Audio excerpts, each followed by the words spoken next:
Hello, everyone, and welcome to the show. Today's very special and very entertaining guest. He's a good friend of mine. He's also been even though he kind of gets mad when I say it, he's been a great mentor to me as well. I've known him for 5+ years now. His name is Dave LaRue. He's a successful entrepreneur. He's a great father. He's a great husband. I look up to him in a lot of ways. I feel like I learn from him, and I feel, lately as our relationship's grown, we learn a lot from each other too, which is great. And he's a successful entrepreneur that recently got into coaching as well. So he has a private coaching group called the Comma Club that I've been a part of for a handful of years now, where we get together once a quarter and we work on ourselves personally and professionally, and we share things that we don't really share with a lot of people. It's a really great group to be a part of. So I've grown so much from that group. Grateful for the relationship as well. We always have fun and joke around, and the relationship's effortless, which is part of what we talk about in this conversation, is the importance of effortless relationships. So really great convo. I enjoyed it a lot. I know you will as well. This is Openly Outspoken with Jeremy Adams, where differing opinions are not only accepted, they're encouraged. All right, Dave, we're live. Thanks for hopping on. It's great to be here, Jeremy. Thank you for having me. I'm up here in north of Toronto on my island home, and it's a little chilly this morning. The fall is in the air. The trees are turning colors. It sounds beautiful. We can relate. I think it's like 90 degrees right now or something. Well, I'll be back in West Palm pretty soon. I'm not. It's only a few weeks away, and I'll be back in my favorite home state of Florida. So you're flying from Toronto to Dallas for the Comma Club? I'll be going to Dallas next week to the Comma Club. Then I'll be stopping back in Minneapolis for some work at my company up there with my teams. And then I'll be coming back up here, and I have to do the quarantine thing for about 14 days once I come back, even if I test negative, and they still make you cross, when you go across borders. And the only reason I can come across the border is my wife is Canadian. So she's Canadian, I'm American. So we can kind of, when you're related, you can still cross the borders. But otherwise, it's a pain in the neck. It's a lot of work. What was the process like, actually, so you're still a U.S. Do you have like residency in Canada at all, or do you just have your place there? No, I am. Remember, I'm an entrepreneur, and I pay taxes in 12 countries already, and I pay in, I think, 14 states. So I don't want to add another one to my list, but it looks like I'm going to have to, because we have a hand sanitizer, and you are aware of that product, and we just got approval up here in Canada with all their certification numbers and stuff. So it looks like we're going to be selling that stuff up here too. So I guess I'm going to have to give in and do it. So, but it's typically when I do it, I'll sometimes, I'll scatter in private in there once in a while, and that makes it a lot easier, especially when you're going with dogs and all that stuff that we have. So, anyways, it's a fun process. I love it up here. I'm not sure the Canadians love me, but I love it up here. So. Yeah, it's crazy. Speaking of taxes, I don't know if you've been seeing I saw some report, like $500 billion in net worth has moved out of the state of New York in the last year. Have you been following that? All the people moving from New York and California? I do. I follow it, and I get asked that a lot because I go around and coach so many people all over, in different countries and different things. And I get asked that a lot because people, of course, with our current administration, they all, there's, people that love Trump, and there's people that don't love him. And then there are people like me that are just, policy guys or fiscal conservative guys. And so I don't believe in big government being the solution to everything. So, I've learned how to dance a little bit as I go around the world talking about that. But I usually always just put it back onto people, and I say, well, you can, like, you don't have to like people. Like, I do lots of business in different areas and different things for our company. And, frankly, we're not trying to be best friends. I'm not trying to be socially best friends with everybody we deal with. We want to get along. We want to have values that are consistent and congruent to a certain degree. But it's not about that. It's about what we can do for each other, what the businesses can do for each other, what policies there are, so we can actually, have freedom and have a great life, And so it's kind of where I come from on that. I don't like to label myself too much, but you probably could label, you and I have had many late night discussions, where we're sitting and pondering different things. And with our age difference, because I'm so much older than you, I have children older than you, right? So there's a little bit of a gap there, but it's interesting as we just embrace in the dialogue, and we embrace in not imposing our values on one another, and we receive each other, and and respect each other. It's amazing how much movement we can have and how much we can impact one another, isn't it? I mean, you've impacted me a great deal on what younger people, are, thinking, and what you're going through, and all the challenges that you have that are probably different than the ones that I had when I was your age. But there's probably some similar ones too, just labeled different. Yeah, absolutely. And we've had I think we've probably talked about every type of topic under the sun. It is interesting, though, as I'm getting a little older, and I turned 30 now, Dave, which is crazy. You've known me since my probably 25, so I feel like I've grown a lot. 24, yeah. 24, 25. I've grown a lot in that time, right? But as I'm starting to earn a little bit more, pay a little bit more taxes, different things, at least on a federal policy standpoint, are priority to different people, right? And I think that's one thing that I'm starting to understand.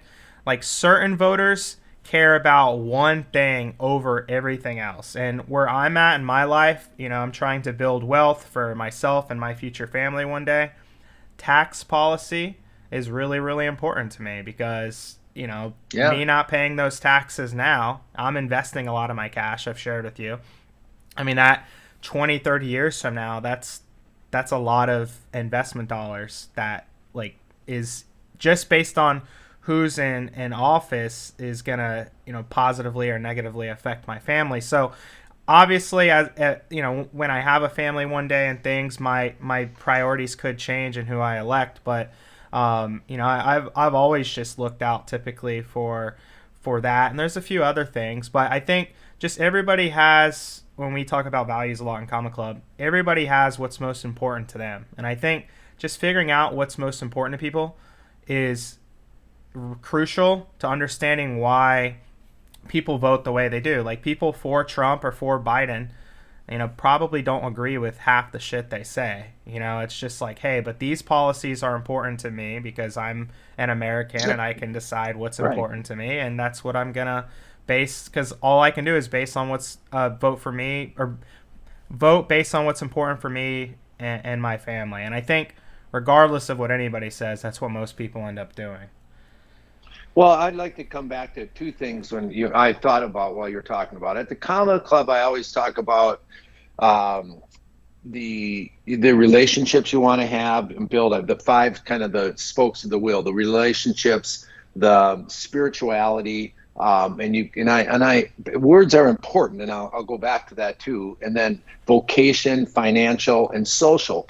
The thing about when we get political and so on, and I always am around entrepreneurs, I'm around people that are creators of value creators. There are people that are taking risks and chances. There are people that are hiring people, creating opportunities, creating jobs, creating great solutions in the marketplace, right? When they do that stuff, that's the social aspect. There's so many of us that we feel guilty that we're not doing our fair share, that we should be doing more. Well, first off, we're paying a lot of taxes. We're creating lots of opportunities. We're creating jobs that are paying taxes. We're creating, what we do with our businesses and how we help other businesses, we're creating economic activity there. So it really is a big deal. And I don't think the small business person gives themselves enough credit for that.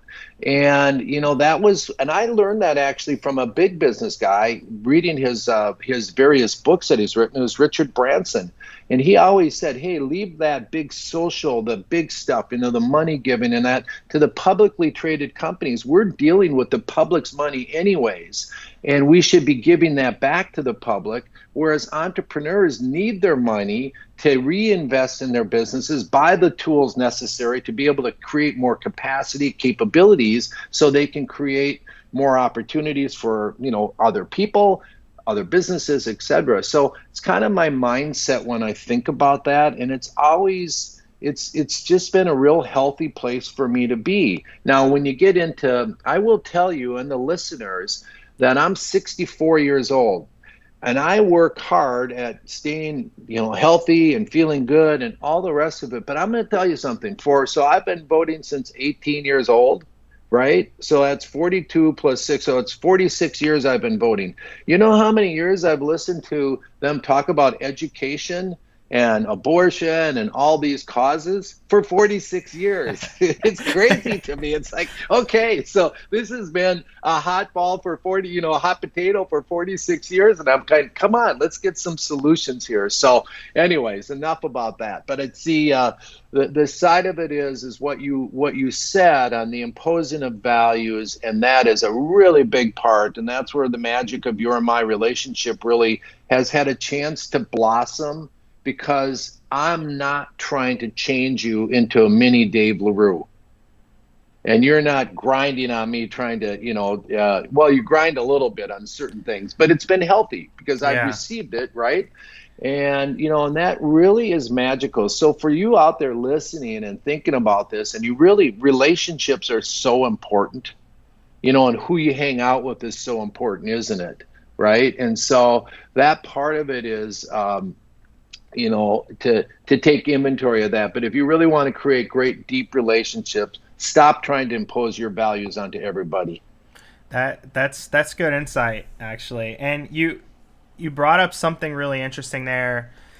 Why do you think business owners, especially if you're a medium or large size business owner, they're almost villainized in society, which it's okay. Like, maybe there's pressure on them to do certain things and whatever. I'm not expecting them to be treated as gods. But to your point, business owners and entrepreneurs do so much good in society. They create jobs. They invest in projects and infrastructure.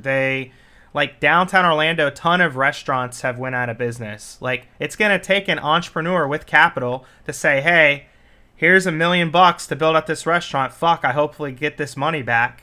Exactly. It's not, this stuff's not going to build itself. Like, downtown's not going to come back to what it was just with us electing a different president or re-electing the existing president. Regardless of who's in office, it's going to take an entrepreneur willing to invest their capital. So why do you think so many Americans have a mindset that almost villainizes successful business owners when they do so much good for society? Oh boy, that's, in human behavior, I think is one of the things that is so difficult because, everybody has their reasons, right? And one of the values that I just embrace the most is I love real. I want to hang out with real people. I want to hang out with people that have let go of their ego, and it's not the game that they're playing. I think that oftentimes jealousy gets into it, into where somebody's successful and they go, oh, that person's so lucky, and they they're just takers. We haven't done a good job of educating our teams of the importance of what value we create, the risk-taking that we do, and getting that out into the community. And so that guilt kind of takes over. It's like sometimes, I've been, I just wrote, I write every month a different article, and I was feeling kind of where I should be doing more. And when I wrote the article, and if you read it, you can, I don't know if you give that information out, but you can go to my website and you can read it at the Comma Club. And when I wrote it, I was feeling that feeling like I should really be doing more. And then I stopped and I, kind of had a little coaching moment with myself, by the way. I just said, the hell are you thinking about? And I did the list of the things that we're doing, and I'm feeling good about it. I don't feel guilty. I mean, I generate millions and millions and millions of dollars of payroll tax and payroll and all the different things that we do. That's pretty incredible. And I'm proud of it. And I keep my money invested, and especially for all of us that have gone through, and a lot of the listeners are people that are entrepreneurs, they're risk takers. And we're going through a pandemic. We're going through this whole shift in society and all these rule changes and things that we're trying to adapt and trying to forecast out what it's going to look like in the future. Are we going to think about the commercial office people? Like, I have a really dear friend of mine who had, hundreds of buildings that are, that he would, I don't know how many millions of square feet he has, but a lot. And that's all flipped upside down. Yeah, commercial real estate's getting an ass beating. Yeah. There's an IBM center, I think, up in Toronto that's 800,000 square feet in downtown Toronto. And they have, I can't remember, but they only have their essential employees going in every day. You know how many essential employees that in 800,000 square feet that they have going into the building? 20. That's crazy. It's crazy. The cost they each get their own floor. Yeah, they each get their whole floor. Yeah, they get a private. Yeah. Real quick, too, do you mind centering just for people watching on video? Oh, what am I doing here? You're good. You're kind of leaning out of frame. All good. You're having fun. You're loose. I like it. Just keep that looseness in the frame, and we're good to go. Yeah. That's actually a good point. Educating our teams. And like I remember from experience from my food truck manufacturing company background, because you helped me a lot with different things and challenges I was having. I remember it was at the point where I was running it into the ground, which was most of the company, and we had built up all this debt that I personally guaranteed, and I just remember I had maybe $400,000 in debt with this business, and we were just having tons of issues. And I maybe had cash. I maybe had like 50 or 100 grand in my savings. So I'm like, I'm in negative 300,000 right now, and I had to work my way out of that shit. Like, it took me a really long time. I had to call up each person we owed money to, settle the debt, work on some payment plans, like something. But like, that was very stressful, and those times like that, it makes you sick to your stomach, because it's like, how do I even start this? I'm like, I have to bring in new revenue. I have to make the company profitable. I have to, and fortunately, I was able to get out of it somehow with just, great mentorship, probably some luck, some resilience. You had a vision. You had a desire. You had, you were asking yourself the right questions. And if you hadn't done that, like I just was talking to somebody yesterday, I said, it's a line everybody's using nowadays. I started using if is half a life. I started using that 25 years ago, and I always say I wrote an article about it. I should have copyrighted that line because I used it a long time ago. So if you spell out life, it's LIFE, right? So if is half of of life. And I know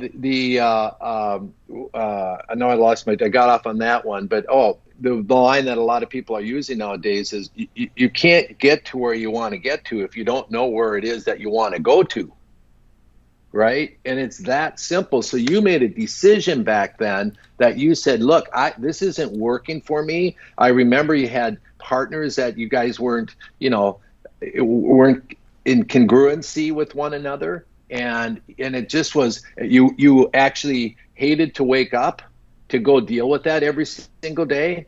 But when you reflect backward, when you look back on those lessons that you learned, do you ever, you calling those guys saying, I can't afford to pay you. Can you give me a deal? Can you do this? Can we do a payment term? Having $400,000 on personal guarantee on the note that they can call you and the bank calls you, that flips your life upside down.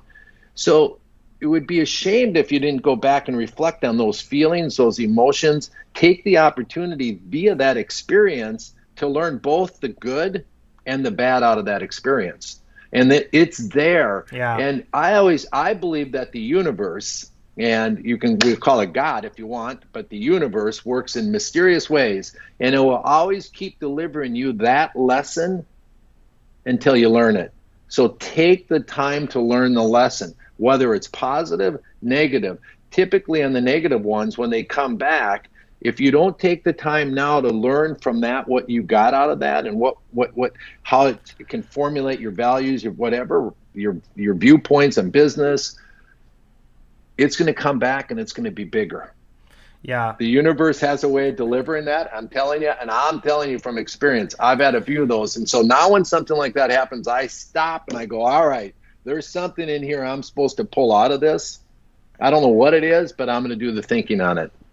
Yeah. No, I mean, and I guess I do agree with you that we should maybe educate our teams more. And I don't want credit. I don't want a pat on the back. More than anything, I just think we should have a mutual understanding. Team members and ownership and businesses are symbiotic. We both need each other to move forward, right? So it's I don't, like, I'm no better, they're no better. I'm not, like, we're symbiotic in a relationship. And I guess there were so many days I woke up and I'm like, why am I doing any of this? And I had probably 15 employees at the time. I'm like, I could just walk away today. My headaches go away. I'm still going to be in debt regardless. So, like, who cares about that? Like, that, I'm kind of fucked there, you know, like one way or the other.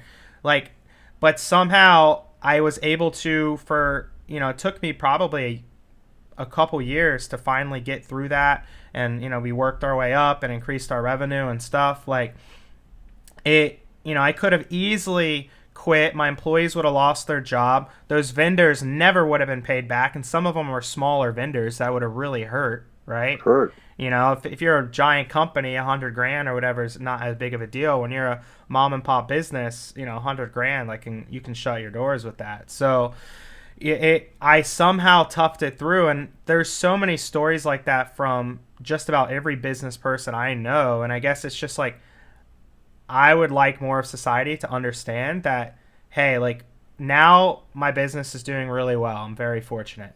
And we're grateful to have a great team. We do our best to pay very competitive wages and offer benefits and give our team members flexibility and do the best things that we can to just be as respectful and grateful for our team as possible. But to get to the point that you're at and that what I'm at, like, we went through a lot of bullshit to get here, and it's not for the faint of heart, and it's it was some really rough times. Well, I would say that with employees, I think we assume that they actually understand the economics of a business, and oftentimes they don't. So we had an experience, we're an industrial distributor, and one of the guys who was a key inside guy said, "Oh, that's unbelievable. We just got $100,000 order. You got $100,000 to spend." And I'm like looking at him, I go, "What do you mean I have $100,000 to spend? The order is $100,000. He goes, "Well, yeah, but and I'm dumbfounded that he said it. And I go, "What do you mean, $100,000? He goes, "Well, yeah, you got $100,000. I go, "Well, first off, we have to pay for the material because we're buying and reselling. So we have to pay for the goods. So let's say we made 25% on it. That's $75,000. Now I have $25,000 left. And guess what I have to do now? I have to pay for freight. I have to pay for the warehouse. I have to pay for the people. I have to pay for the gas, electricity, the phones, and all the rest of it. And so by the end of it, of the $100,000, I'm kind of happy if there's $5,000 left, 5% in the industrial distribution business. Maybe you can do more. We actually average more than that. But I mean, that's kind of the industry standard. And so, but people in their mind think, God, I have $100,000 to spend. No, I have $5,000 to spend if I'm running my business really good. Yeah. Right. No, it's crazy shit. I remember a similar story, except that it ended up being a little mini disaster. we had this policy when I first launched Prestige, and this is all the little things we, dumb young business guys like me have to learn the hard way. I was like, so the team members don't lose track of the materials and the build out and stuff. There would be every truck we would just like truck we'd be manufacturing, we would like staple the entire client contract to the vehicle so they could see the client's name. I thought that was going to be good. Like there's there's all the details of the agreement, the projected end date. So like they're kind of held accountable too. But what started happening is they're like, wow, this truck was 150 grand. Jeremy's making like all this money off us. Like, and it started like building tension. And then like I think one day I got a new car and it was just like a lease. It was like a $500 a month lease payment, and they're just like, there was like a little mini walkout. They just think I'm making all this money. I'm like, dude, just the insurance policy, we were spending like 50 grand a year just in insurance to even bring the trucks in our facility. And then there was just expense after expense. I mean, we same story. We had a little bit of a higher margin, but we had to explain that. And then if they go, and we're only making good margins in the custom manufacturing world if we stay on time with our labor, which no one ever stays on time with their labor in anything custom. So we're like, cool, if we finish this on time, maybe we'll net 15%. Well, we never finished it on time. So, by the time, we were in single digit profits all the time. So we have these big revenue, we're doing millions in revenue, but, we're do 5 million in revenue and net less than 10% of it. It's like, It's a stressful business model. That's also very capital intensive too. So you net 10%, and then it's not like I just have all that in cash sitting around. I have vendors I'm paying. The business is going, feed me.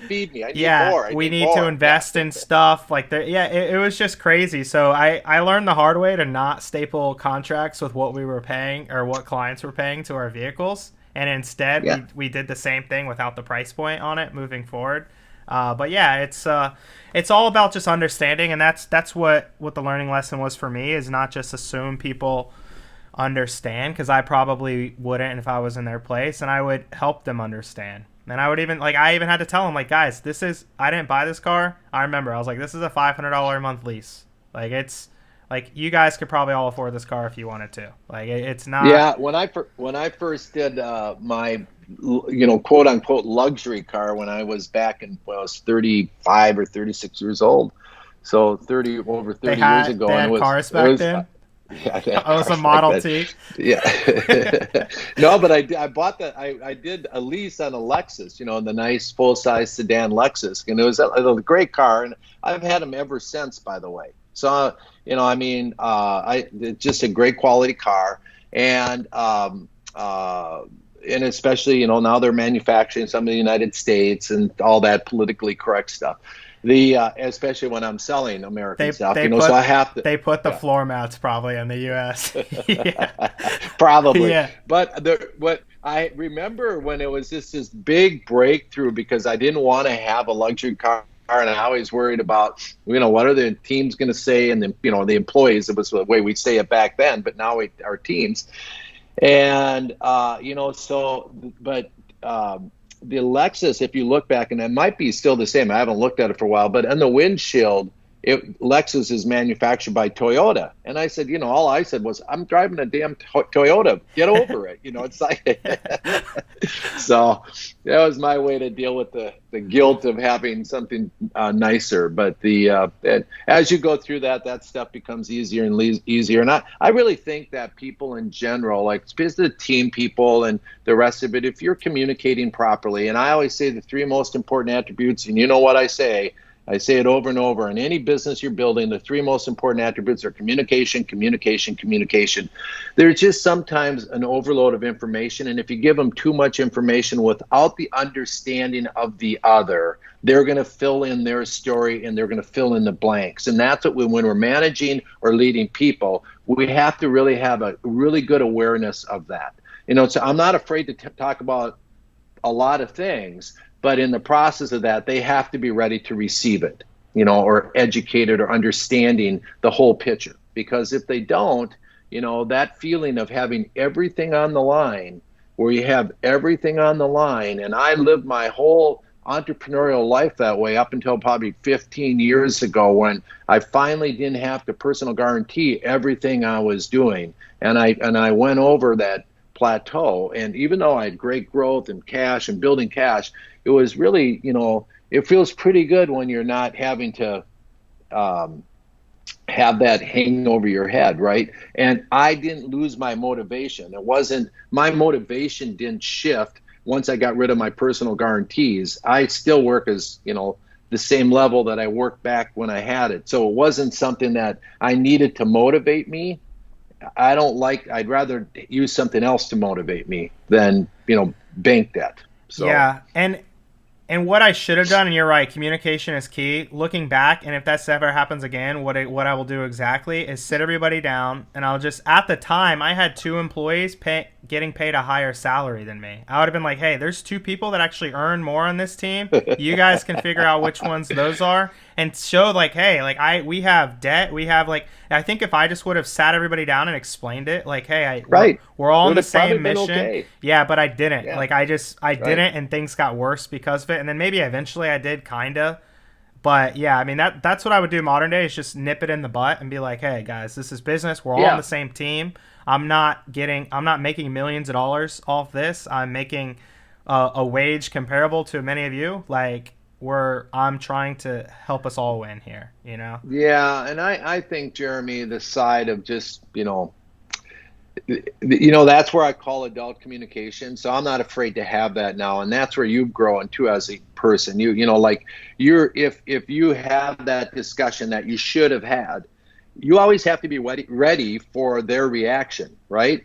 Whether it's good or bad. So it's that whole Newton's law deal. For every action, there's an equal and opposite reaction. So when you communicate the truth and they go, well, I don't like that. All right, well, that's what it is. So now life's about choices. So what's your choice? You put it back onto them, right?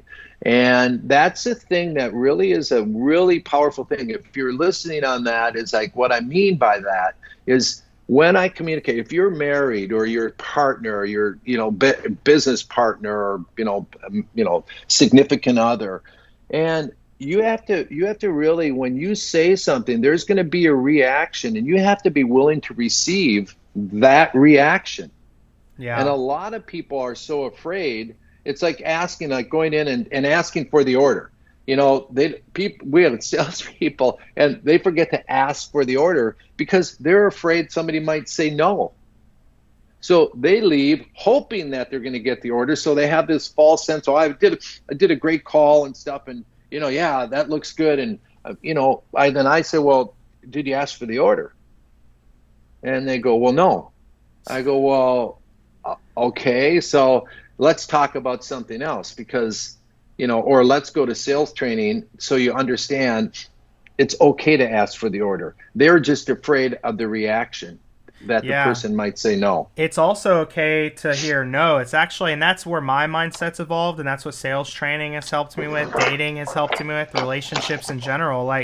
You want to hear yes or no as quick as possible, because yes is obviously easier and better to hear typically, but at least if they tell you no, it may sting for a minute, but you can move on and save a lot of time and energy. That on the fence is what you don't want in business, relationships, anything. Clarity, Brene Brown, all the time. That's her big thing. Clear is kind, unclear is unkind. The best thing I can look for in my life is clarity.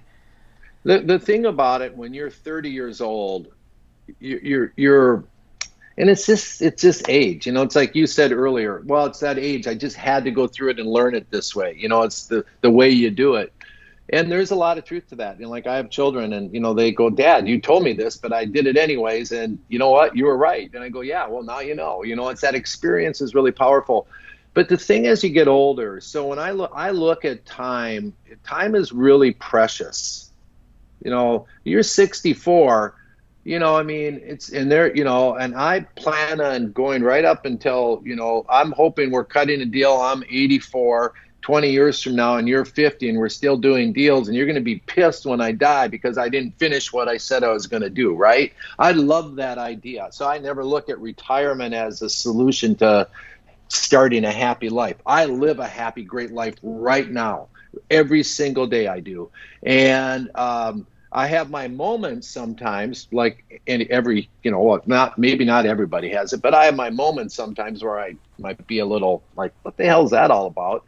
But that time thing is huge. And for you 30-year-olds and 25-year-olds and so on, it's like you can kind of get lulled to sleep because there's you just think, well, I'm 30, but there's a lot of time, because you'll see a guy like me, 64 and still active and doing things, and you go, geez, I got a lot of time. So we have a tendency to start pissing away time. Stop pissing away time. Get a plan, get an idea, get some goals, get the right habits to support the goals that you're trying to accomplish. That's the next workshop that we're doing, because oftentimes we're writing these big grandiose goals, but we don't have the right tools to get us to those goals, right? Yeah, and I agree with that completely. And I actually want to talk about Comma Club a bit, but one thing I do want to give you a compliment, which I know compliments about you for me are very rare. So yeah, we'll make sure it's recording there. So oh my God, I'm gonna start. Let me get a Kleenex out so when I start to cry. Yeah, he's tearing up right as we speak. No, but something I learned from you, and at the time, Dave, I thought it was really stupid. I'll be honest, but then like 2 years later, I realized how crucial this was. So you probably don't even remember. I've told like 20 people this story. It was maybe like 4 years ago. You were supposed to connect. You were at your place in the Bahamas, and you were supposed to connect me with somebody like via text or email for something. And I was like, hey, any update on that text intro or email intro? And you were like, Jeremy, I don't work when I'm in the Bahamas. I'm like, Dave, it'll take 3 seconds. I'm like, just make the text intro, please. And you're like, Jeremy, I just don't work when I'm in the Bahamas. Like, you had that really strict way of disconnecting and just saying, hey, if I'm going to relax and spend time with my family or whatever, that's what I'm going to do. And I'm not going to, because before you know it, and then it took me a couple years, and I'm like, oh, that's why Dave wanted to do that, because like I was on a trip or something and someone was bugging me about business stuff, and I'm just like, I just want to clear my mind and relax right now. So you're so strict with your time management that even like we talked for probably 20 minutes, but it was the work stuff specifically. You're like, no, I'm not going to make this intro while I'm in the Bahamas. And I thought at the time, I'm like, this is the most ridiculous thing I've ever heard. Yeah. But a couple years later, I realized like that's so important to be able to, because the business stuff, whether you made it, maybe it was a Friday, whether you made it Friday or Monday or next week, it doesn't really matter, right? Like, but right, the days don't matter to me. Yeah, being present with your family and having fun and just enjoying your vacation or whatever you were doing. So that is a learning lesson I actually took away from you, and I still, and a lot of people I don't think understand why I do what I do. Like I have cleaning people clean my house. I have my food delivered once a week. I buy a lot of the same colored shirts, and they're just different, so I don't have to spend a lot of time spending like what I'm gonna wear. Like I'm doing everything I can to buy back time. So I feel like I learned a lot of those lessons from you. So yeah, well that part, Jeremy, is it's again I always say this, and I think I said it at your talk, but successful people have successful habits, and unsuccessful people have unsuccessful habits, and defining that. And what I'm really honing in on is the side of it is when I'm disciplined to that, right? And it doesn't mean like I plan my day so this is a fun day. I mean I have fun every day. I have fun in the business. I love what I do, right? And that's that saying, doing what I love and loving what I do. And so I love what I do, so I'm happy. I mean, I don't have a day that says, okay, I'm going to shut off the prick, I'm going to shut off the unhappy guy, and now I'm just going to go be happy and be present with my team or with my family and or with my grandkids. No, I'm happy, I'm happy doing this, right? I mean, and so it's interesting. So for clarity, that day it was just, no, I'm staying focused, I'm being present. Yeah. And when you have minds like most entrepreneurs have, we think, oh, I can just flip it on just a little bit. And I call out bullshit. You can't do it. You can't flip it on just a little bit. Now, we set the rules, and rules can be broken, right? But when I break, and I do break the rule, I mean, I will break the rules, but I break it with a mindset. I break it with a decision. I just don't let it, I mean, I sit and go, okay, let's analyze a little bit. I mean, not like, you know me, it's like that might take me 15 seconds to process it or whatever. But, I just ask myself a few questions, and it's important if there's a timing thing. And we have more of that over the last, I have more of that. It's been a challenge for me because we're dealing in all these different time zones. So my business partner and friend Barry and England, right? Well, he's 5 hours ahead on East Coast time, so he's already at 3 in the afternoon right now, and or we deal in our in the Malaysia or China, they're already at nighttime. It's 10:30 at night, and so you have more of that and some of that stuff that what I'm doing at the level I'm playing at, and some of it it's I get a little bit more of that. So, but I'm still pretty good at saying no. Again, at the time, and it just takes, people may never learn it, and it took me, fortunately, I learned it a couple years later. Now, I get frustrated when I'm out, and you know what else you used to tell me, too, when I was younger? Like, when I'd be around the comic club guys, you'd be like, Jeremy, like, calm down on all the business talk. Like, you can't be, like, talking about business all the time. It makes you seem too, desperate and just like, and I would be like, no, I just love business. I'm not trying to be desperate. And now I get that feeling when people are around me, like talking about business all the time. I'm like, it took me time, and I'm like, I would literally be like, it would go off a switch in my brain. I'd just be like, now I know exactly how Dave felt. I'm like, I see, and it took me time to figure that out. And now, but business is I feel like the easiest part of life compared to quality relationships. If we can have common ground and just talk about shit and joke around and have fun, and then there's opportunity to do business, that's going to be seamless, because it's probably going to be a win-win for both of us if we can do something. That's the easy part. Getting along with people that you trust and can truly enjoy dinner with, not just be there because you're made to be there, but like truly enjoy time together. Business will come easy. You don't see the dollar signs flashing in the person's eyes. I mean, I can't tell you how many times people want to come up and they want to get to know you, and and I really have a high emotional IQ, and I have intuition, and it's both a blessing and a curse, because when I trust my intuition, the curse part is I really trust human beings and I trust people, and so I'm really protective, because when I read that first feeling, when I see that, I trust that now. In the old days, 20 years ago, I would fight that a little bit, and I would still let that person that intuitively I thought, this guy, woman, I don't know if this is the right fit. There was something that wasn't hitting, and I just didn't like it. But then I let them in anyways, and every single time I should have trusted my intuition. So learn how to listen to that feeling, that emotion, and a lot of us entrepreneurs really have that keen awareness, and we just have to trust it, right? Yeah.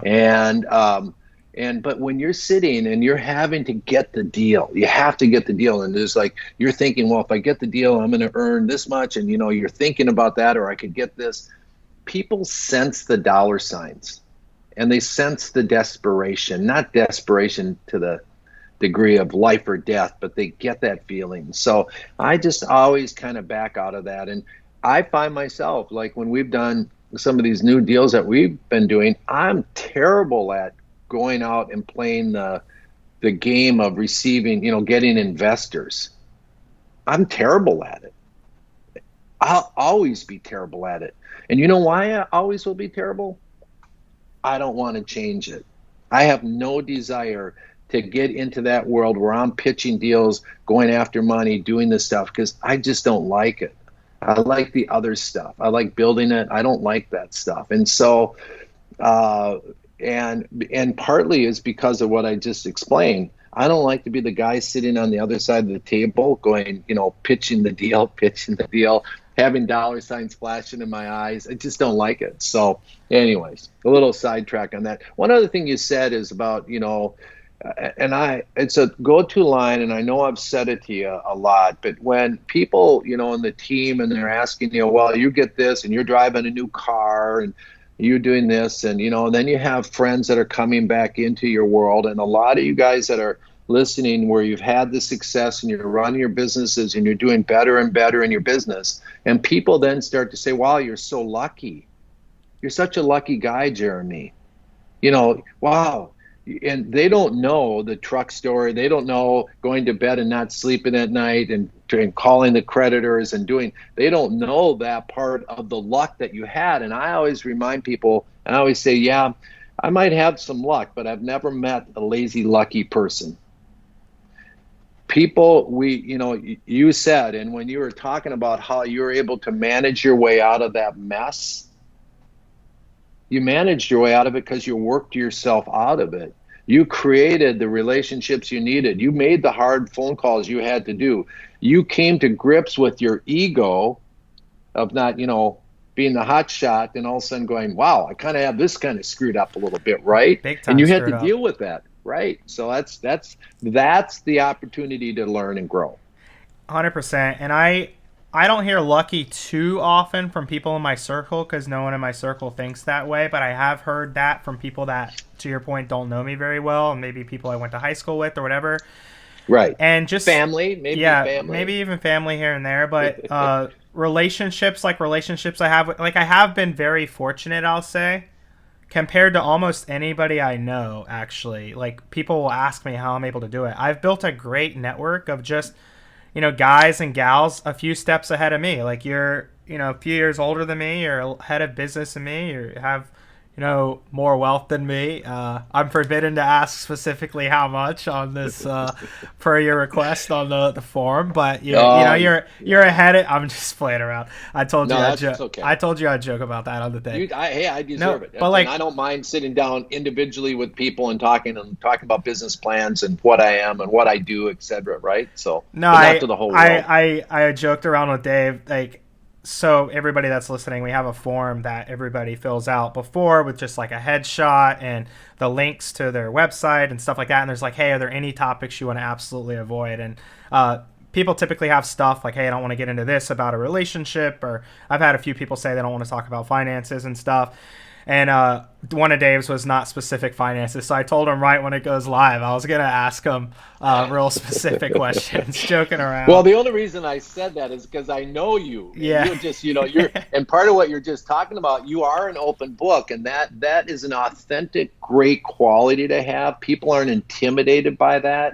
People open up to you on that stuff, which is one of the reasons why, and the key reasons, my observation is that's why you were able to build really nice relationships. That's why you have that, because people aren't threatened by you that way. And where some, and that's a wonderful quality to have. And I say, you have to be likable. I always ask the question when somebody comes in or we have sales team, and I go, or our sales team, or regardless of the business, and I look at the person, I go, would I buy from that person?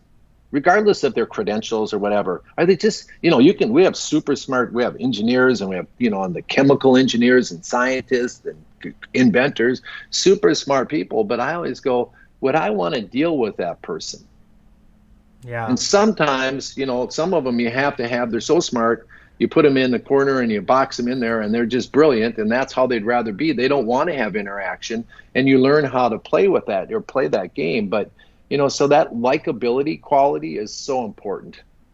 100%. And I've just been super fortunate to have guys like you, guys like Bob, multiple that you don't know. Even the guy that when I was 21, he initially invested in my business, which, we're not, on great terms now, but he put a lot of trust in me at a young age. And people have said not everybody can just build these relationships. And I'm just, it's not luck. Well, they can if they work on it. That's the thing. It's not, I'm constantly reading books on how to improve in communication, and also learning from certain guys like you to like better myself to be like, plus just the more I learn, I don't have much in common to talk about with like a 20 something year old anyway, you know, which gets me into a lot of trouble because I love like mid 20s women, but oftentimes we don't have a ton to talk about. So, but yeah, I mean, I'm not going to comment on that, but I yeah, kind of remember those days. you know what I'm talking about. But anyway, I do. I really do, and I think it's important.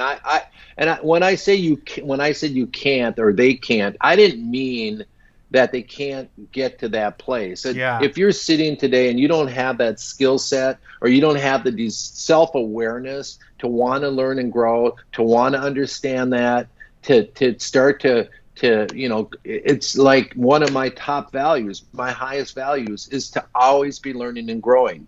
I've read 2 books this week already, great books. And, and I looked at it and I'm thinking, wow, I've been coaching this stuff and been talking about it for a long time.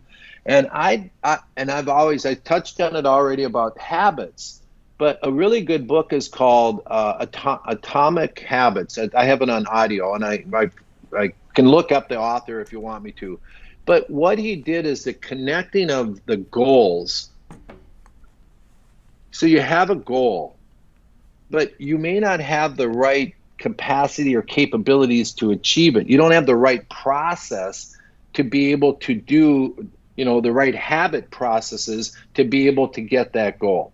So it might be to get in good shape. Well, if you wake up in the morning and the first thing you do is your habit is to go and have, a piece of toast with jam on it and, some pancakes, that before you might have to change that habit, so the right habit process to be able to deliver the goal that you're looking for. And I sat and I was thinking about learning and growing. I go, wow, it's interesting. I've always flirted and talked about that for 25 years, and I'm big on habits. I have my daily morning habits. I have my daily morning question I ask, and all the rest of it. I do that stuff, but have I built the processes behind it to make sure that I actually can deliver what I'm hoping to get? yeah, 100%. Big thing. Learning and growing, big thing. 100%. And something you taught me as well, and we just have these I didn't plan on giving you all these compliments, Dave. I didn't write them down in my notes, but they're just coming to mind. They're authentic, honest compliments.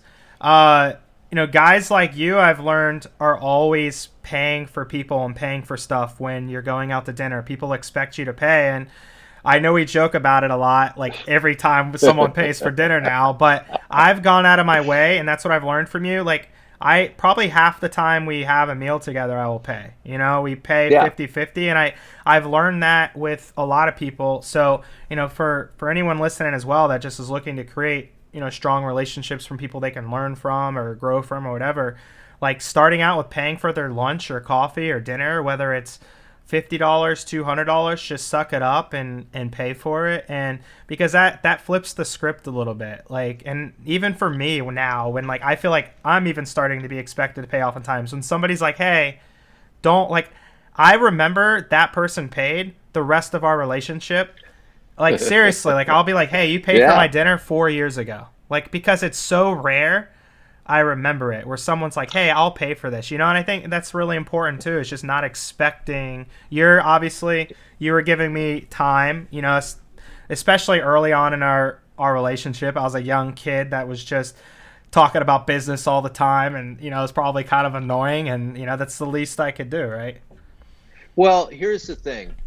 And I wish I could remember the author or the professional guy, it's like longtime guys, it could have been, the Napoleon Hill or the old, Earl Nightingale, all Jim Rohn, all the old, Jim. I think there's a Jim Brown or Ed Brown, guys that a long time back in the, 60s, 70s, 80s, the motivational speakers. And one of them was Jim Rohn. He just said, if you're out there, and he said, and you wanted to, your goal is to be a millionaire, say. And he goes, the first thing you should do or one of the first things you should do is take a millionaire out to lunch. Buy that person lunch. And I've never forgotten it. So when I'm in those situations and, And not to, and I also remember, and this is important because I love to be a real person and likable. And so when we're together, Jeremy, and or somebody else that I don't know, I know a lot of people that they really think that you're so lucky, not you specifically, but as everybody listening, you're so lucky that I'm spending time with you, right? So here I am, worth quite a bit of dough, and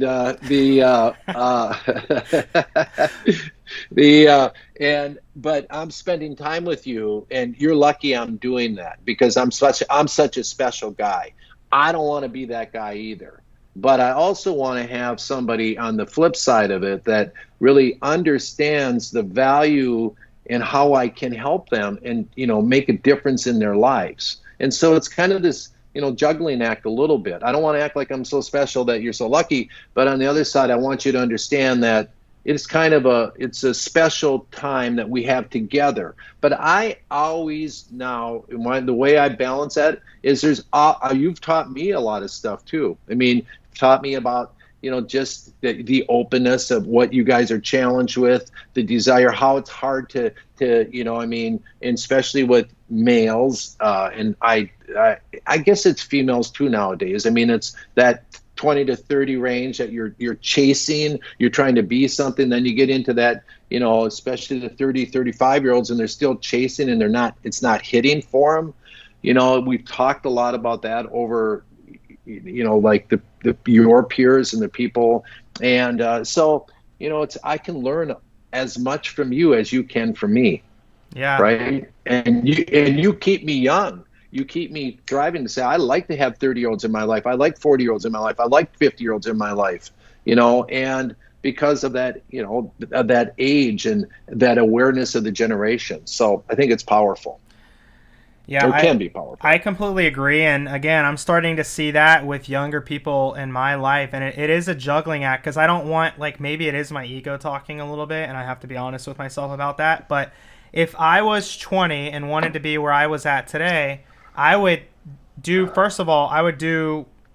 what it took to be around me. And I would be asking them questions. Hey, how can I help you? How can I, meet people, I would, and that, because that's how I was at 20. And that's one of the reasons I am, where I am today, which, I don't think is anything too special, but I've worked really hard and I've built something. That's not bad. Yeah. Yep. We have some great things going. And you're building a great foundation too, by the way. We are. Our e-com store, proudpatriots.com, is doing really well right now. I shared some of the numbers with you, but we're doing really well. So really grateful. We have a great team, a lot of American-made products, by the way. So it's a cool brand. But I want to chat with you too about. I know we have Comma Club coming up, so I'll see you in Dallas next week. The last quarter was the first Comma Club that I missed in 4 years or something, because we just didn't have it because of COVID. We fortunately got the Q1 in, was it end of February, last week of February? Maybe towards the beginning of it, before it was all getting all crazy and hectic. I mean, it was still, people knew it was out there, but they weren't panicking yet, right? Yeah, so, no one was wearing masks or anything, but people were talking about it at that point, and we were in Vegas, I remember. Can you share a little bit about, your background in coaching and what inspired you to get in coaching the way you do? Because something, and again, I swear to God, this is just too many compliments. I just don't get used to this, Dave. Something I value about your coaching is you've had success in business, then you're coaching, not I'm a coach that's makes me a little bit of money and now I'm just a professional coach. I appreciate that you've had business success and now that you coach, which is why I'm still in your program out of lots of programs I've been cycling through the last 4 or 5 years. So can you talk about just kind of what, made you start getting into coaching and why you're, as passionate about it as you are? Well, I think a couple of things. I was an athlete, and when I was a kid in sports, I had and I won't go into a lot of the detail, but just to set the stage, I had a very dysfunctional childhood. When my dad left when I was 13, it was a great day for me because I didn't get beat up anymore. So that was a good start. but sports always kept me on a great path. I had a coach when I was 10 years old, and I was still wet in the bed. I pronounced my T's as F's, so if I saw a truck come by, I'd go look at the fuck come by. You know, I just had issues, right? And not quite at 10. That I think I got over that around 6 or 7 years old. That the speech thing, but and Coach Botner, I was 10 years old. I made the Little League Major Leagues, as two 10-year-olds would make the team. And he came up and he put his arm on my shoulders. He didn't know my family. He didn't know how I'd have to jump out the window at 2 a.m. when my dad would come home drunk. And, you know, we'd go through this whole cycle, you know, a lot. And he didn't know that stuff. He didn't know I was wet in the bed. And he put his arm, but he had a sense. And he put his arm on my shoulder and he said, you know, son, you're going to be okay. You're going to do just fine. You're going to be okay. And it wasn't like at the baseball. And this was a guy who was Mike Botner's, his son, and he was on the team. And his dad was a plumber. So Coach Botner was a plumber. He had big mitts of hands, you know, and we'd throw the baseballs hard and he'd catch it barehanded. You know, I was always, wow, this guy's a tough guy. He's just a tough looking, you know, it's a strong guy. And that resonated so powerful with me on years later when I reflected, and I wrote about it in one of my books about, you know, Live to Tell Your Story. I wrote about Coach Botner, and I said how people in our lives can impact us, then we don't know they're impacting us. You know, we don't know. I didn't know at 10 that was going to be significant in my life. And when I hit 12, 13, I still hold the Little League record at the park, and I'll hold it for the rest of my life for the most home runs hit by a 12-year-old at, Crystal Lake Park, because, you know why? They closed the park down. It's gone. So nobody can beat me there. Not at that park anyways. That's my mission in life, to bring that park back. Yeah. No. Yeah. And so, but the reason I digress that far back is to say, that started to set the format. Sports is really important to me. At Comic Club, we use a tool called the ColbyCorp.com, Kathy Colby, a brilliant way to look at your brain. You have 3 parts of your brain: cognitive, which is your thinking; affective, which is your feeling and your personality; and cognitive, which is your doing, your striving instincts. And so I was never great at school because I don't like to do a lot of fact finding. I don't like a lot of follow through. I just like bright, new, shiny things. I like new things. I like change. I like vision stuff. And so anyways, as we go through that, I looked at the power of, you know, the impact, and I go back and I looked at the impact that he had on my life. Then I looked at other things. So sports kept me out and kept me at least motivated enough to get through school, get grades, go through college, get through that stuff. And so as I did that, I recognized that I wasn't a good head coach, right? I was a great assistant coach.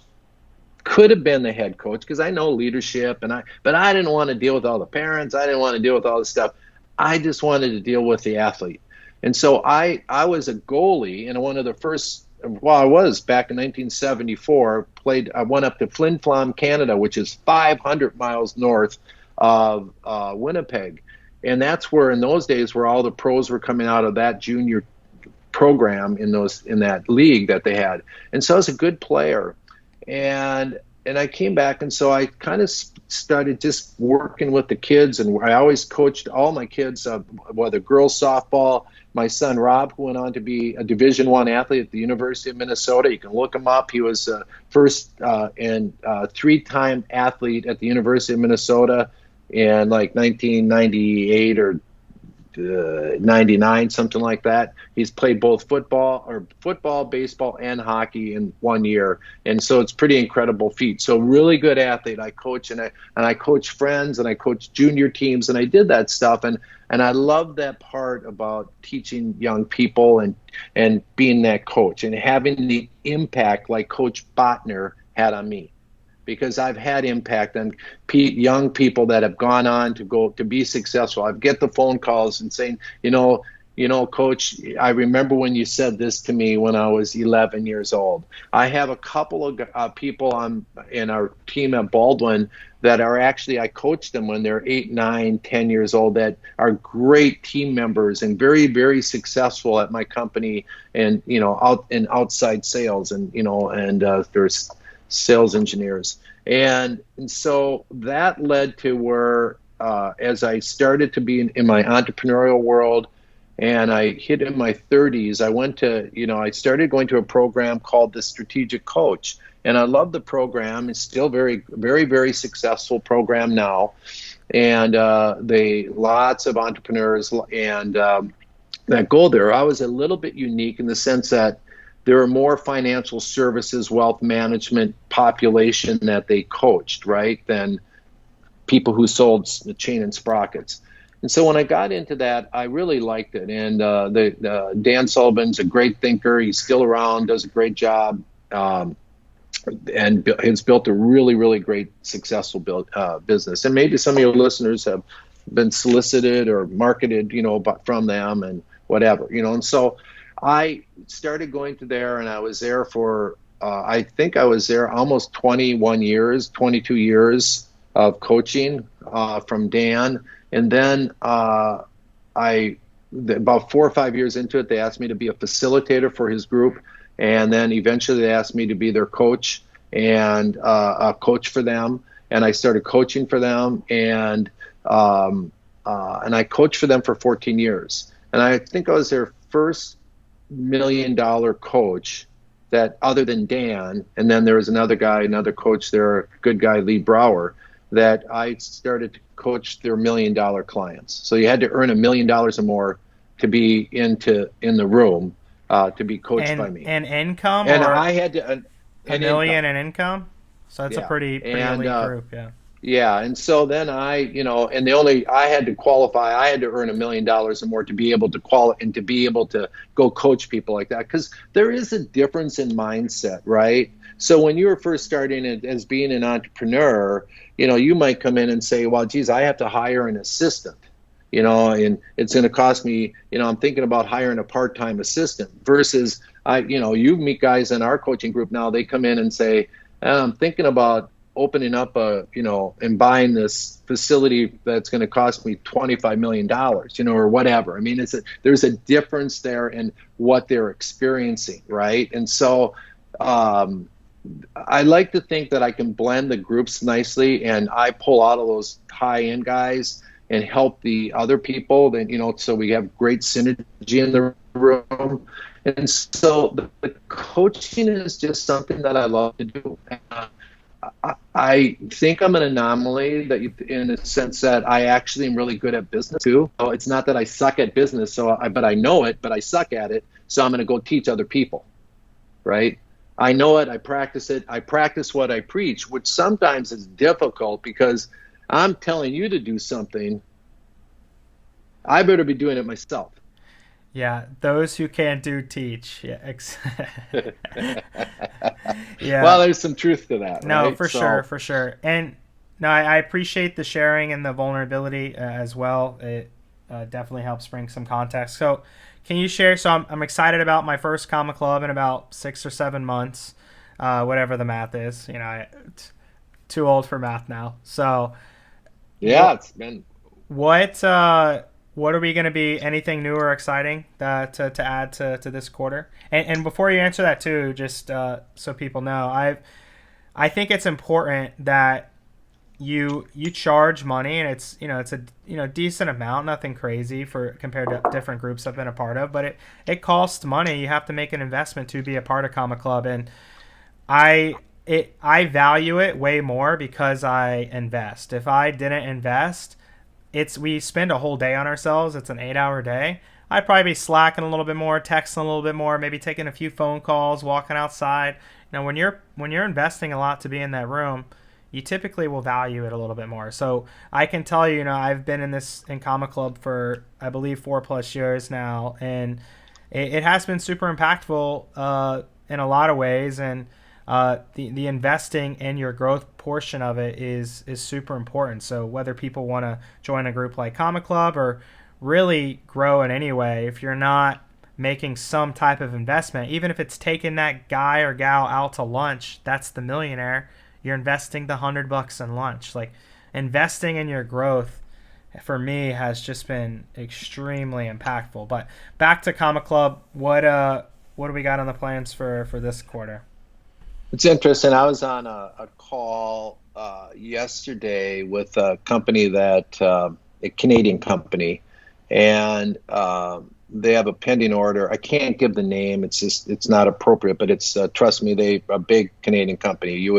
Everybody would know them, and they have they buy in the hand sanitizer business. They have an order out there for probably $4 or $5 million. And so I'm talking with them about, they're asking me questions, and I'm going through this process, and I'm always remembering something that I've been taught, and I might have been my business partner, Diwa, always says it in the chemical company, is that people don't value what they don't pay for.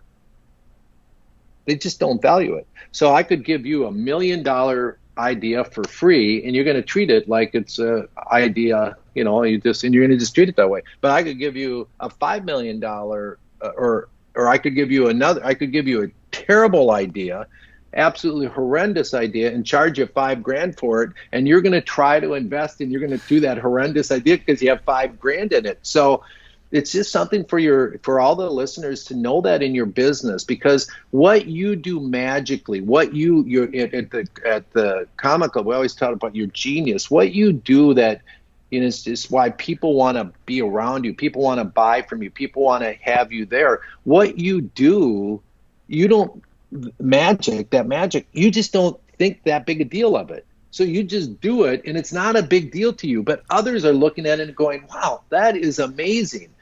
So we're really going to hone in on that side of your genius, just so you understand it. So when you're looking at the future Jeremy, you're looking at tomorrow Jeremy, the next day Jeremy, what is it, that game that you want to play? How are you going to play that? What's important to you? Who do you want in your life? Who don't you want in your life? I mean, what kind of business deals you want in your life? Eyes will see, ears will hear what your mind is looking for. So you have to tell it that. And I think when you're hanging, and then you're hanging, what I love about the events, which is hard because everybody's going, well, why don't you just do it via, like a Zoom call or the WebEx call or, the Skype Pro calls or whatever they are now. And I go, because it's hard to have that touch. It's hard to have that. You get up to grab, a snack in the back room. You get up to use the restroom. You get up to, you have a little break. You're going to maybe touch base with your office. But in the meantime, you start talking with one of the other participants, and you go, and you get a breakthrough. They'll say, well, why are you doing it that way? And you go, well, I don't know. And then, it happens all the time. And so I love that side of it. So we're really honing in again. There's in the coaching world, it's interesting, and this, Jeremy, by attending as many as you have. There's certain things you have to work on all the time. You go back, and where you're at today. If I went back and I had done a concept 4 or 5 years ago with you, and I did that same concept with you today, it's going to be a different experience, because you have 4 years of experience. You have 4 years of other learning and growing, and deals that were good, deals that weren't so good. You're earning more money, so you're going to reflect a little differently now, because now when I'm saying, hey, you need to make an investment in this person or this tool or this kind of deal, you're not fighting me, because a lot of times people are fighting that idea because they don't have the money to do it with. Yeah. But when, you know what I mean? And so that's a big push on that. And I always, the other thing I'm revisiting, I am actually revisiting, but I've rewritten it in a whole different format, is what are your favorite excuses? So a lot of you listeners, you have your favorite excuse. Oh, I would do that, but, or I was thinking about doing that, but I can't, and so you think, and I'm going back and I'm having you take inventory. Do you have any favorite excuses you're still using, Jeremy? I'm sure at least 100, Dave. How long do we have here? I know. I'm sure. I'm sure they come up all the time. All the time. Yeah. And so going in and learning what they are to say, and then just asking, well, why do I use that? I have them. When I'm going through and writing this stuff, I go through, and then I go through the concept like I'm being coached, and I'm like, I can't believe I'm still doing that.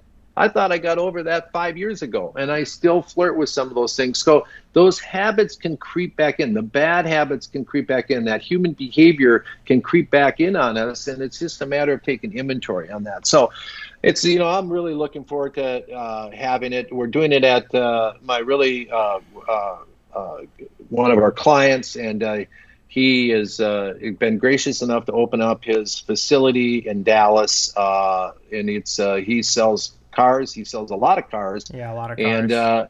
And he, I think the new facility is a Lincoln dealership, and it's one of the largest in the world. It's 276,000 square feet of air-conditioned dealership under roof, right? So, and we have his training facility. So we're looking forward to it. We did kind of a unique that we can control the environment better that way, all the rest of it. And we have some, it's so it won't be a huge group, but it'll be a fun group. A huge group for us, by the way, in the coaching is if we have 20, 23 people, we never go over 25, and this will be around 15, I think. So not a lot. So a lot of intimacy. It's typically 15 to 20 people, and we're just spending a whole day working on ourselves personally and professionally, sharing with one another, being vulnerable, being open. And yeah, it's been super impactful for me. One thing I like about the excuses, and I think this is so important, like one of my biggest pet peeves I hear, the statement is, I don't have time. It's like you're just not taking accountability with that statement. Right. It's you're choosing not to make time is what the actual truth is. It's your choice. So just saying these are my excuses is the probably 50% of it, because you're taking accountability. You're not blaming it on other factors in your life. Right. You're saying, hey, these are excuses because of insecurity, because of fear, because of whatever it is. Like, that's the first step, is just, hey, these are excuses. I'm choosing not to make time. I have plenty of time for things I want to make time for. No one has time. I'm just not interested in it. Yeah, that's okay. What's wrong with telling the truth? Yeah, just being honest, you're not interested. Nobody has any time, but Netflix revenues are at record high. Like, obviously, people have fucking time in this country. Time. Yeah. So there's a choice they're making to spend it, and that's, I've said it. I say it a lot, but I mentioned Jim Rohn earlier. He always said, and you mentioned Netflix, and I just like to always say, there's certain things I always go back to. This is one of them. Jim Rohn, when I was 19 years old, he died at 92 or 93, and I think he died 8-9 years ago. There's still a lot of information. There's companies that sell his products and all the rest of it, because he was a really good guy, great motivational guy. I don't know how well he practiced what he preached, but he was huge in my world of what he did for me. But what he always said is, remember, while you're watching television, you're watching somebody else earn their living. And so choose it wisely. And so you're sitting and you're taking that time, your time, to watch somebody else earn their living, whether it's a sporting event, it's a entertainment, a movie, or whatever. And so when I sit and I do that, I always remember that. You're contributing to their living. In many cases, right. Yeah, you're supporting their living. Yeah, one thing that I learned from Comma Club 2, which was like when I was probably one of my first sessions. I won't say who it was, and that's the thing about Comma Club 2 is we share a lot of somewhat like private information, or very private. So there's a lot of privileged conversation that goes on in there, which I appreciate. But a member shared, and we look at wealthy people like they have everything figured out, and hanging out with you, Dave, I've learned that's obviously not the case. But true. It's the opposite. They don't have anything figured out. One of the members had been in a business for many years, dozens of years, and they sold their business, and their whole purpose of this Comma Club was like, I haven't felt this lost or uncertain of like what I'm going to do with my life in probably my whole life. So you think like, oh, this person's wealthy, they have a lot figured out, they're super happy, but there's wealth there, but it's like, I don't even know, like they were sharing with me, like I don't even kind of know what to do in the mornings when I wake up, because I did the same thing the last 20, 30 years, and now I don't know what that morning routine Exactly is, right. And Yeah, even it's so true. And that started helping me figure out, and that I think that's an important thing, to build wealth and to have the confidence that, hey, we're all just dumb humans on this earth trying to figure shit out, right? It helped me gain perspective and saying, hey, this person's wealthier than me, but they're going through challenges just like I am, and I don't think we're ever going to outgrow those challenges. And No, that was really it's eye-opening for me. yeah. I think what you learn is you have a tendency not to give the power away when that happens. I think emotionally the power is that. So if you said something really mean, or you were trying to get, you did something that I didn't like, and you started to jab me on stuff, I'm just not going to engage in it and give you the power over me to let you impact my happiness, right? And I think that's one thing that you learn, or can be, and you can learn that when you're 25 years old too. It doesn't, you can learn that. You don't have to wait till you're 60 like some of us. And so, but that power of and the impact, like, I know who you're talking about, and I've known. We met each other in the coaching world, and at my prior, what I was talking about earlier, and we've been best pals for, I don't know, 20 some years. I think I even officiated. Not many people know, but I went to a Catholic college, and so I went and I became an ordained Christian minister. And mostly I thought it was for a tax break. I could maybe play some tax, it's been kind of interesting because I've officiated about, I think, 7 weddings, maybe 8 weddings now, and it's kind of fun for me because I do it, and it's they're more spiritually based weddings, and so it's fun. But and that's right. And he's a guy that just really has always had a great, keen sense of direction. But when you lose that identity, you lose that I'm the guy, and whether, I use that synonymous for women and men. I'm the person. I come in here and it's my business, and all of a sudden that's gone.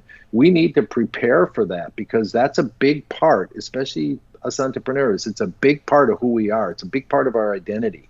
And the other thing I'd want to touch on is that for a lot of the money side of it, I think the thought is that once I have a lot of money, or I have this amount of money, whatever that your number is, that I'm not going to have problems. No, and that's like Tony Robbins. He always says, the good part about money, he said, you're still going to have problems. But I always love this line here. He goes, you're still going to have problems, but you can arrive to your problems in style. You can pull up in a nice car. You can pull up in a limo. So, but it's still a problem. And I went through a challenge, and my daughter just 3-year anniversary where she had a brain aneurysm, and Jennifer's 39 now, and she was 36 years old, had a level 5 bleed out, was in intensive care for 60 plus days. Really, it's a miracle she's alive. 3 major strokes, 17 procedures, 3 brain surgeries, meningitis, you name it, she had it. She's walking, talking, and it's a fascinating, it's been a fascinating ride. And for her, and she's like talking to her, she's disabled to a degree that's her short-term memory, so it's hard to function. But she's not. She's like, it's like the old Jen. So she still remembers. She has her sense of humor, and it's really a positive thing. But when you go through something like that, and you see just how fragile life is, and no matter how much money I have or had, or, it didn't make an ounce of difference. So maybe I could have brought in a special doctor or whatever, but in this particular case, it was minute by minute at first, and it didn't matter. I could have come in and said, I'm going to give you $100 million to fix her. It wouldn't have mattered. And so, life is funny, and so we think, well, I'm this big successful guy, and I have absolutely no power. None. Other than could create relationships with the team, the staff, which I did. I lived out there for 10 weeks and we were there every day. My other daughter, Michelle, who you know real well, lived and slept with her in the hospital room for all that time. And so, you know what? It's great to have money because it gives you choices. It's great to earn money, not make money. People who make money go to jail. We earn it. We create value. Yeah. I see. And, and so it's great to have that because I love choices. And, I have a morning question. And one of the things I try to coach people is when you wake up in the morning, what's your movie of the day? What are you trying to hope for? And my morning question is, how can I enjoy even more freedom today and help others do the same? And so you asked earlier why I go back to coaching, but I apply that freedom to all of our team in the businesses. I'm really, really geared towards results based because I want to have I want to have people that can earn a lot of money and not feel like they're trapped. And I like to have that feeling. I like to give them that freedom. And when I'm coaching people, that's what I'm trying to get into you too, is to say, no, let's plan so we can have freedom, so we can make, like you have way more freedom today than you did when you were $400,000 in debt at the truck company. Yeah. Right? 100%. So. Yeah, and kind of to your point about the in-person coaching, I 1,000% agree. And the gentleman that we were just referring to, what he didn't realize, and maybe I should even tell him next time I communicate with him, but like him having that challenge ended up being, as a byproduct, one of the biggest lessons for me. And like, right. Which is weird. And you can't predict that. That had nothing, to be clear, that had nothing to do with you, right? It had, you facilitated it, which was obviously if we wouldn't be there unless you facilitated it, but it wasn't what was on, it wasn't anything you said or anything like that. He just was dealing with his thoughts. He wrote it down. He shared it with me. And that in-person kind of vulnerable connection that he shared with me was like, holy crap, this is the journey I'm on. And he's exactly where I want to be. And then he's going through these problems I think would all go away if I was there. Like that was a big breakthrough. Like there's not many sessions that you remember. There's not many conversations you remember from years. There's only a few. We maybe remember a handful a year of specific conversations. And I still remember that. And I was like, holy crap, like this is a big wake-up call for me. So yeah, I agree. Freedom is my number one value. I think is yours freedom too, number one? Yeah, I mean, healthy and happy are really important, because if you don't have your health, it's hard to have the rest of it. But yeah, freedom, my highest values would be freedom is definitely in there. And the definition, I play that word game. You've seen me play that word game, and it's important for people to understand the power. Like when I say freedom, everybody, I remember that. Have I ever played that game with you where I say, write down the word freedom, and now I want you to write down 5 words that you associate with the word freedom. I'm going to give you 30 seconds, not phrases, other words that you associate with it. There'll be, I've done it with 20 people. I've done it with 1,000 people. There's never more than 5% duplication. So I write down the word freedom, and I write down choices. My next favorite word is predictability. So I write down predictability. I've never had anybody write down predictability when I've done it. And unless it was you and you've heard me do it, then you would just do it just to jab me, right? Yeah. But, say, I wrote down predictability too. But the reason I like predictability, and people go, well, how do you associate predictability and freedom together? And I go, well, freedom's my favorite word. It's my favorite word. And I love freedom, because that's my morning question. How can I enjoy even more freedom today and help others do the same? If I have predictability in my life, if I have predictable relationships, I have predictable cash flow and earnings, and I have predictability in my life, where that's really gives me a lot of freedom. I have the ability to stay with you for a couple hours today. I have the time I can take for that because I have predictability in my life, right?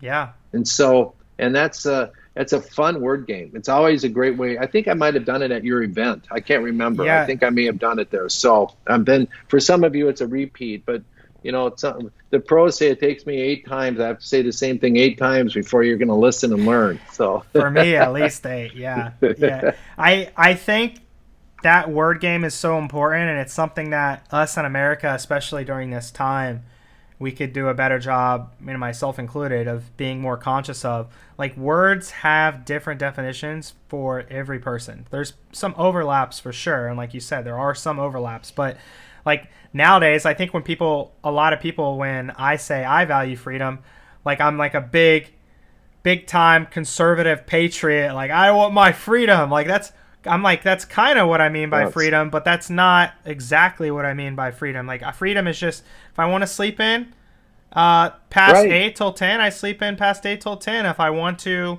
not do this task because it just doesn't feel right for me, I don't do it. Like, that's what freedom means to me. If I want to, hey, Dave, let's fly to Dallas next week and work on ourselves all day, and I have that freedom to do that. So that's more just being able to do what feels best for me and not what like doesn't feel right. I mean, it's very rare. There was something that happened like 2 weekends ago, and I shared with my therapist. I was like, hey, this is like the first thing I did that I didn't want to do that I can remember. I was like, I'm still thinking about it, because I'm like, I don't do things I don't want to do. Like, that's like why I value freedom. Like, I'm not going to do it. Like, why would I do it if I don't want to do it? Like, I don't need to. So, anywho, there was a lot of possible jokes in there that I could have had. Oh yeah. I'm gonna just kind of let them go. That's all right, Dave. Anything else that regarding Comma Club, or anything that you'd like to touch on before we bounce? Not really. I mean, it's fun. I love hanging out with, for me personally, I love hanging out with entrepreneurs. I love the energy that they all bring in. I'm working on, and I'm doing another book, which is, writing books is a lot of work. And, I'm working on that, and it relates to a lot of this stuff that we're kind of talking about now, is that what was real for me when I was 30 years old is real for you when you're 30. There are differences. There are things that have changed the society. Certainly technology and capabilities, capacities are tremendous now. I will say that one of the other things we are going to touch on, and I think it's important for all of us, when you don't have to be there to get it, is that this whole pandemic thing, this whole virus thing, it's really impacted how we go about doing business, how we, and I've had a couple of incidences up here where I'm dealing with people that are typical. I played golf the other day with a guy who's this head of strategy for a company called Nestle, like the chocolate bar, big company, interesting guy. And, but his pattern, it's fascinating to me. What he's doing now is he's living his life more like you and I have our life, our freedom. We don't have to go to the office. I haven't had to go to the office in years. I mean, I've conducted myself via calls, conference calling. We have the technology, and of course now Zoom and Skype and all these other ones are amazing what you can do with that. But they're now, their new normal is kind of living their life like I've been living my life for 10 years. And I had to invest and put infrastructure, hire people to make sure the management team, and we're doing the shifting, and that now you have the team set up like that. And so I think this shift of what's going to be, and I hate to use the term, the new normal. Yeah, I don't, I agree. I just don't like that. But it is different. And so how are we going to react to that? And how are we going to set up our teams? How do we personally, as entrepreneurs, we have more people behaving like us now, they're doing, their calls, they're at their home. Like a really good friend who's a big company guy, and he's loving it because he's typically his day would consist of meetings, physical meetings, from 7 in the morning until 5, 6 at night, and then dinners and whatever. I mean, big company guy. And now he's doing those same things, and they're faster because people don't want to spend 2 hours in a meeting. They want to get to the deal and get to their next one on these Zoom things, and that's what they're doing. So be interesting. I'm kind of curious to see how that all plays out and how we need to play in it. And so I think, we're going to have great dialogue when we look at, because we bring all these different, entities and, from veterinarians to, wealth guys to, what you do. And so we have this smattering of all these different industries. So it'll be interesting to see and hear that dialogue of how we're all feeling and how we feel we're going to go playing as we go forward in the business side of it. So yeah, I mean, it could end up being a blessing in disguise for companies, because what I believe, and you could probably back this up, is a lot of people that want to be entrepreneurs and stuff, like if they truly got clear on their values, myself included, I used to think I wanted to be the boss. Now I don't want to be the boss. I'd rather just get my values. I'd rather have the freedom and have somebody else be the boss. And it took me a lot of headaches to figure that out. Now you're willing to pay and make now when you hire a new boss, you're making an investment into that with that person and giving that opportunity to that person so you can not be the boss. Exactly. So you're willing to make that investment. You're paying. I used to want to be the boss. Now I'm paying to not be the boss. No, exactly. Now I'm like, how much is it going to cost for me to not do this? No, but I think companies, I'm not an economist and know exactly what the jobs report looks like, but I know the last 10 plus years there's been a trend of, especially for younger people, not staying at jobs very long. And I think if companies can adapt and say, hey, you're not an owner, or, I know a lot of companies, there's options and stuff like that, but you're not the CEO, it's not your company, but we're going to give you a lot of the freedoms and flexibility that having your own company would, and I think that's where we're kind of morphing, as our whole team has been remote now. And it's like, hey, if you want to take off Friday, great. If you want to work the next 2 weeks in Colorado, great. I don't care, as long as stuff's getting done. So then I think companies can create a better culture of, and we can still do in-person stuff. We still plan to do in-person activities and things like that. But I think this can actually be a blessing in disguise long-term for a bunch of companies, because they'll figure out, like, hey, all these young people, I don't know if they want to, the risks of business and personally guaranteeing everything and getting $400,000 debt like I did. They probably, some of them may, but they probably just want that flexibility to be able to live their life and enjoy with their loved ones and travel and stuff like that. So I do think there can be some positives. I'm on the board, an advisory and executive board of a great company called the Siegfried Group, and they're out of the East Coast, and we got offices in 19 cities, and they put young, they like PwC, Pricewaterhouse, and the big guys, Deloitte and Ernst & Young, but Siegfried specializes in, they don't do audits, and so they have 800-900 consultants that they put out into the jobs, and they usually are dealing with Fortune 100 companies. The average age is probably 28 years old, and so I'll be out at the end of October, I think, for an event that there's going to be one of their first events coming back off, and you can attend it virtual, you can attend it in person, and they're very, very just a great organization in how they've changed their mindset, because in that industry there's a turnover. The guys come out of college, they're CPAs, they go to the big guys, they get sick of that, they go to another one, they get sick of that, then they go into the private sector, kind of the chain, and they're lasting 2, 3, 4 years, and then they move on. And what's been fascinating is to watch Siegfried, the CEO, who I've been with for a long time and coached, and we have a wonderful relationship. Watch him change and realize the significance of being able to, from a financial standpoint for the business, being able to retain that person for another year, 2 years, 3 years. So they just set out with the retention idea. Let's just retain them for another quarter, because bigger companies go by quarters more than they do years. Yeah. And I think the average so far since that initiative started, 4 years ago, 5 years ago, I think it's gone up by 4 or 5 years. It's a significant number and huge impact. But to your point of giving them the freedoms to do that, and But it's been a huge investment for the company to be able to do that, because you have to have the infrastructure, you have to have the technologies, you have to have, the way you guys, the younger people, I'm pretty good at it for a 64-year-old, using technology and communicating and getting on that stuff and wanting to do it on my apps and all that stuff, right? It's just a way of life for you guys. Yeah. You buy cars on your app. I go, what? I said that to you. What are you doing? I go, well, I'm picking up my car, and you're on your phone. I go, well, you're doing what?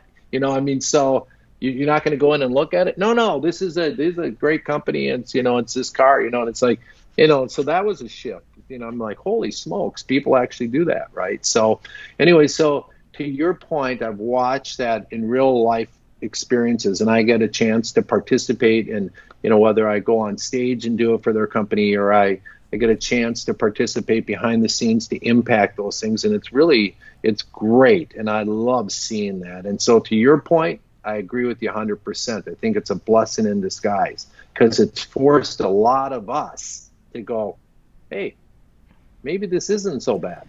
And it's probably just better for the earth. It's better for everything.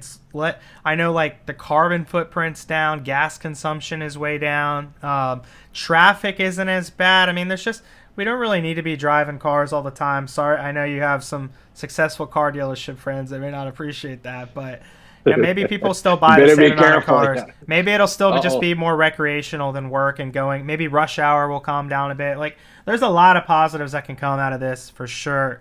What? I just got a message from him. Did you? Yeah. All right. So I have one more question for you.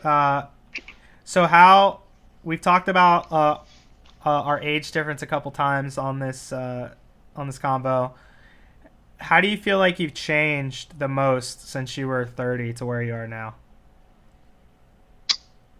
Yeah. I guess that's a great question, actually. And, I would say that the most significant part for me is just really being in love with myself. Not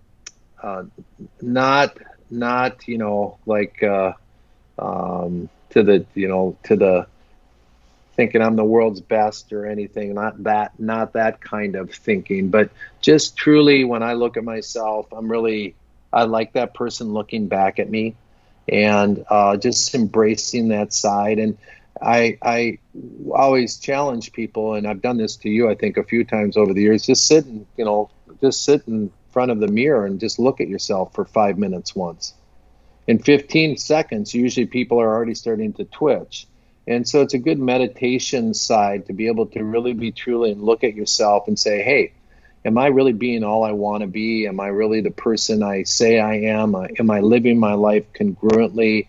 And when that started for me, Jeremy, is when it was probably, oh my goodness, probably when I was turning 50. I was going through a divorce. I was, just having this identity thing, and it wasn't, the mid-50s crisis. I didn't need to be, it wasn't about chasing women and chasing or, doing that stuff. It was more just kind of finally coming to grips with who I said I was, who I wanted to be, and really just embracing that part of myself. And that was when I just let my ego go. I just, I did this, I went to a guy who was an interesting guy. I think his name was Kim White, and he was a spiritual guy, and he did this cleansing. It was real bizarre.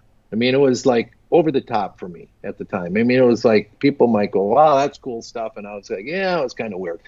But I did a concept or an exercise with him where I called out my name, and I just said, ego, you've served me well. Thank you for getting me to where I am, but I don't need you anymore. I'm going to go from this day forward without you. And that was the moment where I received myself kind of and loved myself. And it wasn't this facade or this ego or this person, oh, he's successful or he's this money guy. And once in a while, it rears its ugly head with me in certain situations where people are annoying to me. You know, I mean, where they just, and we're touched on a little bit earlier, and it's like, you know what? I just don't want to spend my time with people like that. I don't want to embarrass anybody. I don't want to be critical, but I've just found really easy ways to exit out of those situations. The reason I exit out of it is because I don't want to introduce my ego back into my life. It's really an interesting triangle of, you know, and that was pretty much where that really hit and registered with me, letting go of that, you know, because it just is so much energy, right? And the decisions sometimes we make, like choices to go into debt, choices to make it look better, to buy a bigger car, to buy a bigger house, to try to have this image out there. It's like, it's a lot of work to maintain that image. That's good. Self-love. I appreciate the share, Dave. It was it was fun having you on. And then for any listeners, I'll have the link to the Comic Club in the notes. So thanks for hopping on today, Dave. It was awesome. All right. Well, it's always fun. You know, I love it. So, and I didn't tell the story about you came up to the island in your Italian jacket with the knee-high socks on. I didn't tell that story. I'll have you back on soon, and we can kick it off with that. All right. Thanks. Sounds good. Thank you for listening to Openly Outspoken with Jeremy Adams. If you haven't already, make sure you subscribe to the show on your favorite podcast player so you get updated when new episodes are live. If you enjoyed this episode, the best way to support is to leave a 5-star review and share the podcast with people in your life that you feel would benefit from these types of discussions. Visit openlyoutspoken.com for additional details on the show. Find out how to connect with Jeremy on social media and learn more information about Jeremy's personal and business life. We'll see you next time.